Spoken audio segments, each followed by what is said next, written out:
We're continuing our history of economic development in Puerto Rico. Welcome back to part 3 with Alberto Bacó. Live from San Juan, Puerto Rico, this is the Puerto Rico Business Broadcast. Now, here's your host, Daven Michaels.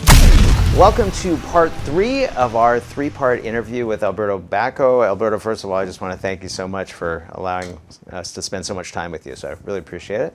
And we left part 2 off in a kind of a sad state of affairs. We talked about the 3 positive inflection points of Puerto Rico and then the 3 negative inflection points of Puerto Rico. So now we're going to we've been on a roller coaster, we're going to bring things back up. And tell me why you think today is a pivotal time for Puerto Rico. Well, I will begin by telling you, I asked my friends that lived through the first 3 positive inflection points and that have lived through the 3. First, do you feel that we are in a very positive cycle? They say yes. Second, do you think that this cycle is more powerful than the other 3? And they are answering yes. Okay. And then I ask why. And the answer is because we have been able to achieve diversity, and we are not. It's not all just drug manufacturing. Depending on one sector. On one sector, or on one type of source of funding. We have achieved a lot of diversity, and we have achieved a backlog of projects, and we have availability of capital to achieve those projects. So, yeah. So it's very interesting the time we are living. Let's talk about the capital. Where's the capital coming from? We have Puerto Rico has a lot of money right now. Well, the capital is coming from federal approvals that we had for the renovations, for all that happened by Hurricane Maria. Mm-hmm. It's still coming from the COVID-related additional funding. It's coming from the regular appropriations that have become healthier in certain areas because of the awareness. There have been a lot more awareness since Hurricane Maria of how a lot of Puerto Ricans are living under the poverty line and on conditions that are not acceptable for a U.S. citizen. Yeah. So that awareness is bringing more funding and more commitment on the regular programs. So that's not necessarily related to COVID and to the hurricane. Then we have a process that is normal. We coming out with all this capital, all this funding from 12 years of zero construction, of zero activity. So it's normal that a lot of activity begins to happen. Sure. There's a lot of repair, Then, if we add what the groundwork we have been doing since 2012 that I already spoke, that I am very passionate, that I still very involved in, which is what at the beginning was certain laws, then became a program, and then became a movement, and now I can say there's a network effect because people are moving to Puerto Rico with capital because they are friends of early adopters. Yeah. And that's a network effect what we are seeing. And these are people that have the capital and are committing it to things like hospitality. There are projects that have been stagnant for 20 years in Puerto Rico, and I will not enter into names, but there's one in the East Coast, huge. There's one in the Northwest Coast, huge. 20 plus years, stagnant. And now? And now there's two groups with enough capital sources to make it happen. And that's not asking. Before, every hotel in Puerto Rico that was going to be built or resort was asking for government guarantees. Right. These are not and this groups that will be asking for government guarantees. Right, and this goes back to the economic development programs that were created to attract all this. We'll be back in just a moment with more of Alberto Bacó. Don't go away. Investing and philanthropy, two things that are very close to my heart. You know, they seem worlds apart, right? But imagine this. What if you could blend them seamlessly into one? Well, guess what? You can with Philanthro Investors. They're not just merging the worlds of giving and investing, they're pioneers linking passionate philanthropists and socially responsible investors with game-changing enterprises. How awesome is that? Doing good while doing well for others. Ready to learn more? Head over to philanthroinvestors.com or call 727-337-7729. Mention the broadcast to receive their special white glove service only available to our listeners. Philanthro Investors, shaping a better world one investment at a time. If you're a business owner, listen up. This is a drum I've been beating for decades now. If you aren't outsourcing your business processes like sales, customer support, marketing, lead generation, etc., you're leaving so much money on the table. Consider trying out mVision BPO call center and staffing. This company is unique. Their staff is unlike any other offshore firm, with cherry-picked, overqualified agents who speak perfect English, sound American, and even understand U.S. culture as well. If you know me, you know that I built and ran an outsourcing company for years, so I know a great outsourcing company when I see one. To see all the reasons why mVision is the hidden gem in outsourcing, visit their website at mvisionusa.com. On the site, you'll see videos of their agents speaking perfect English. You won't believe they're offshore. Plus, they're offering exclusive credit packages and 2 weeks of free onboarding to listeners of the broadcast. mVision, outsourcing done right. And we're back with more of Alberto Bacó.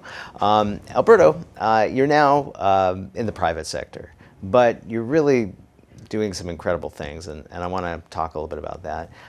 One specifically is you started an organization a while back. How many years ago? And now is, time move. 6 years. 6 years ago, the Partnership for a Modern Puerto Rico, PMPR. And PMPR is all about attracting money and brain trust to the island to effect change. So can you share with me your inspiration for PMPR and what's happened over the last 6 years? Well, my inspiration came when I left the government, Secretary of Economic Development. I believe that Acts 20 and 22 are so unique that they can really create the impact to change the course of Puerto Rico. And since I believe that way, I could not distance myself from that movement that now I call it a more than a movement, it's a network effect. So I asked myself what I can do with that movement that nobody else probably could do. That was question number one. Then I asked what is needed that is not being served. Question number two. Question number three, to do what for Puerto Rico? So I came with the three answers. We need to modernize Puerto Rico. We need to create different mind frames as to the role of private sector, as to the use of capital, the need of capital, the need of a sovereign fund, create new concepts. We need to get rid of blight. We need a better permit process. We need to modernize areas like Santurce that still needs a lot to come out. So there are a lot of things that government is not taking care. What the movement or the network effect needed, I came to the conclusion that they needed to be more integrated, and there needed to be created collaboration, linkages or bridges to the similarly minded local successful people, entrepreneurs, family offices that were and still are skeptical of the activity that this new group is creating. So I think there was needed some kind of organization that had that objective. And the third question was, what could I do that probably no other person was able to do? And I said, well, there's no one that knows so many of the early adopters that could curate the top one that really are socially conscious and care about Puerto Rico, because there are some that doesn't care. Right. And that's in any group, there are people like that. And there are bad apples, as in any group. As in Puerto Ricans, there are bad apples. Yeah. So I could curate a great group. And I could curate a great group of Puerto Rican because they are my friends. I have lived all my life here. So that's something that other people could not do. So that's where it came the idea of creating a do tank to realize this goal. And what's happened over the last 6 years? Well, over the last 6 years, we have curated a great group of socially conscious, successful, traditional or Out of the box. Boricuas born in Puerto Rico, and of new Boricuas, Boricuas that moved to Puerto Rico under the acts, that are very active. We have created like 8 different modules of activities that have a take-home value, but also have networking and collaboration capabilities. And we have created 10 legacy transformative projects within the partnership, where there are champions that are moving these projects. Fantastic, fantastic. So we covered the, let's see, we have a few more minutes before we move on to our next segment. So many countries have studied Puerto Rico and then went back and successfully made things happen. Somehow in that history, we got it wrong. We created it, but our execution, we faltered in our execution. Why was that? Very good question, and maybe difficult to answer, but I will throw myself to the pond. Okay. I think that many of these countries had very strong political leadership. In some of them, even dictatorships, where there's nobody to fight them, no bureaucracy. They got their ideas and they were able to execute. What happened in Puerto Rico after Luis Muñoz Marín had his 24 years, there came other good governors with strong leadership, but then we began a process of changing from political visions, and that made it more difficult because every big political change changed a lot of the policies. So it began to make it more and more difficult to have 8 years governors changing to another 8-year governor of another completely different vision, make it a very difficult. Plus, we began to become very, very populist because in the 1960s, in the U.S. came all this line of cases of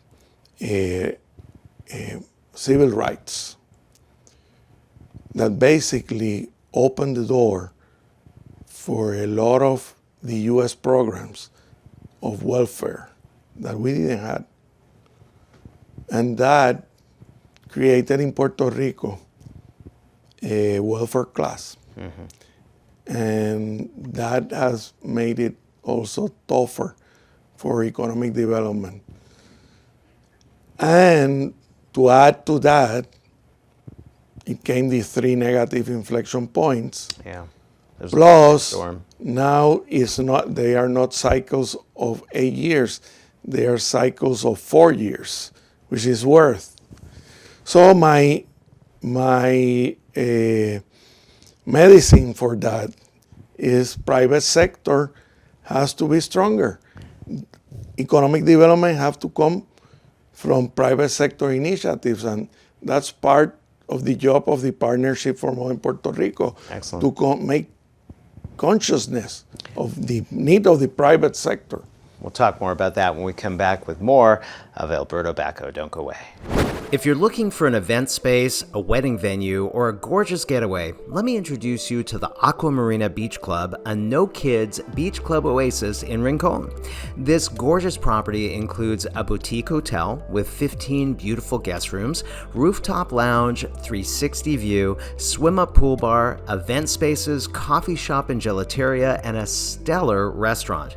All just a few steps from the beach. I love this place. I've thrown parties and networking mixers at their pool bar, great cocktails, beautiful ambiance. I've booked rooms in the hotel for several relaxing staycations. To learn more, you can visit aquamarinabeachclub.com or call 787-823-2593 to book a stay. And don't forget to mention the broadcast to grab an exclusive 20% discount. Aqua Marina Beach Club in Rincon.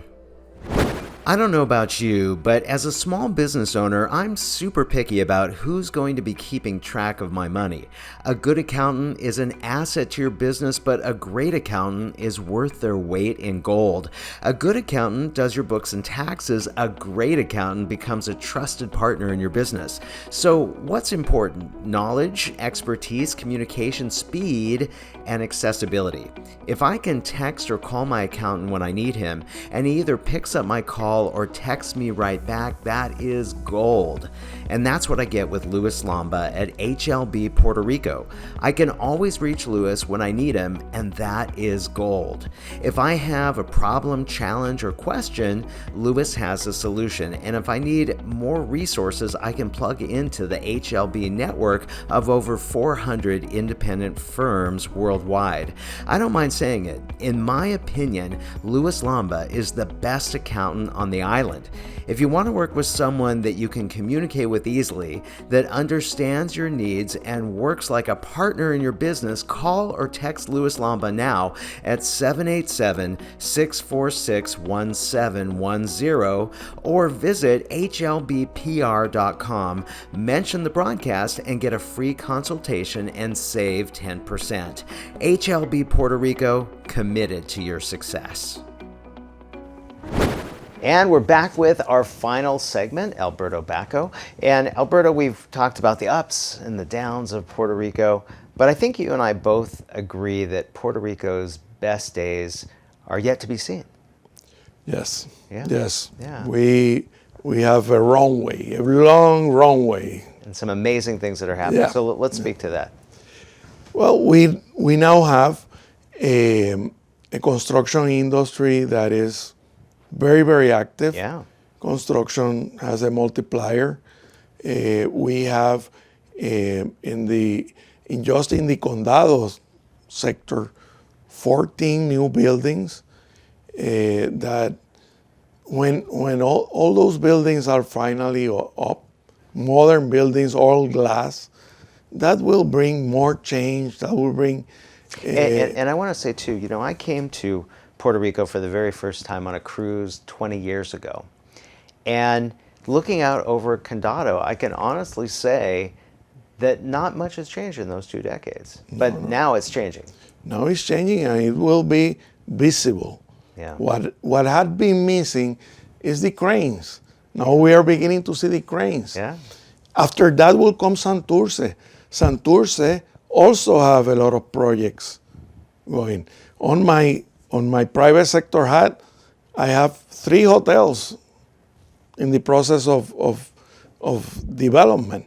And Santurce will become a 15-minute city showcase to the world. It's not only to Puerto Rico, because Santurce is right in the center of a torrey that is developing, of Condado, of Isla Verde, of Old San Juan, of the Miramar Convention District that is developing.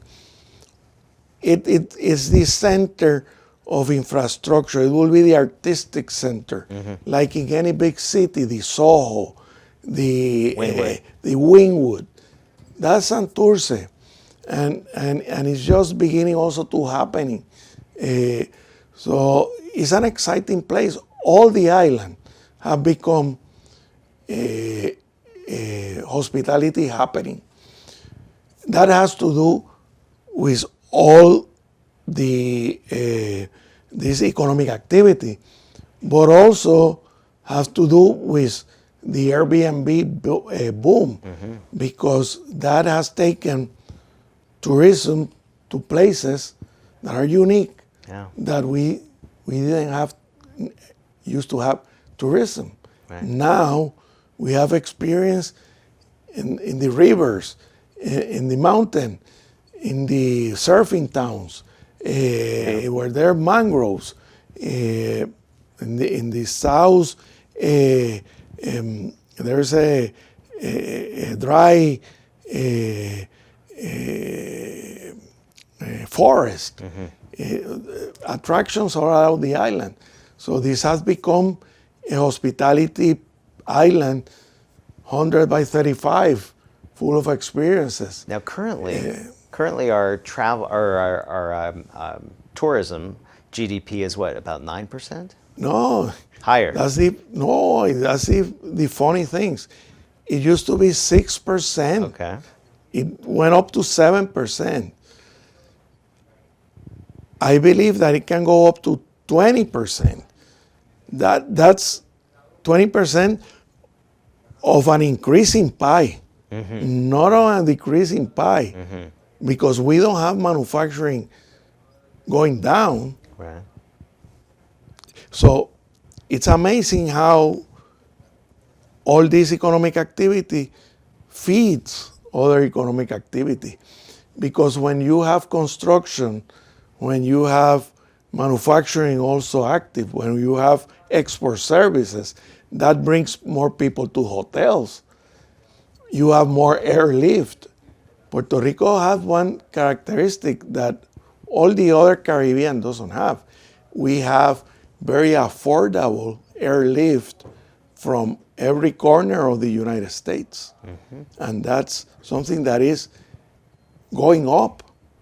We have more and more flights every month from places that we have never had flights. We have 2 airports that are growing. Aguadilla is growing, and Ponce is handling direct flights to mainland USA. So it's a very, very positive note.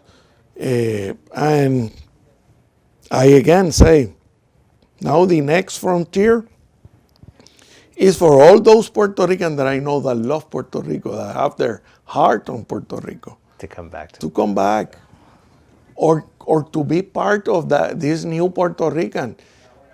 They used to say the term New Yorkican. That's no longer a reality. Now I'm looking for a term of a Puerto Rican that has one leg in the U.S. and one leg in Puerto Rico, half their heart in the U.S. and half their heart in Puerto Rico, and lives 6 months here and 6 months there. Sure. That's a new kind of Boricua, and I'm asking them to come back. I love it. I love it. Finally, for somebody that's thinking about, maybe moving their business or moving themselves to Puerto Rico, why Puerto Rico? Why Puerto Rico? Puerto Rico is the only place that a U.S. citizen can legally escape federal taxes. But that's money. Yeah.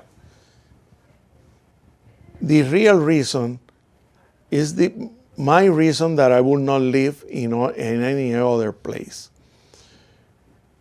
New York has the most amazing place, have the most amazing restaurants, have some of the most amazing things, but also have some of the worst, most terrible things you can experiment. San Francisco, the same thing.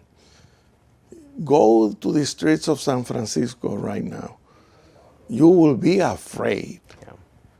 Yeah. Miami has amazing things. It has modernized. You walk through Brickell and it looks like walking through a resort, art. But Miami has problems. Flooding, traffic, have very bad things. For me, my Puerto Rico, we may not have the most of the top cities of the world, but we have very good things of everything. Very nice restaurants, very nice theaters, very nice of everything. And we don't have the bad things that all these other places have. Sure. And we have flow. Puerto Rico, we have flow.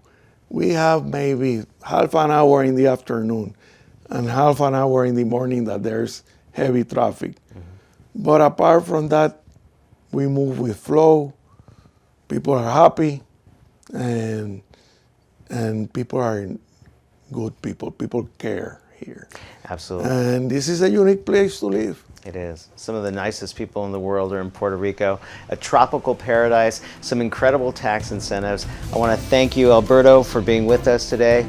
This is Daven Michaels with Alberto Bacó, and thanks for joining us. Until next time, live your true life adventure. Bye for now.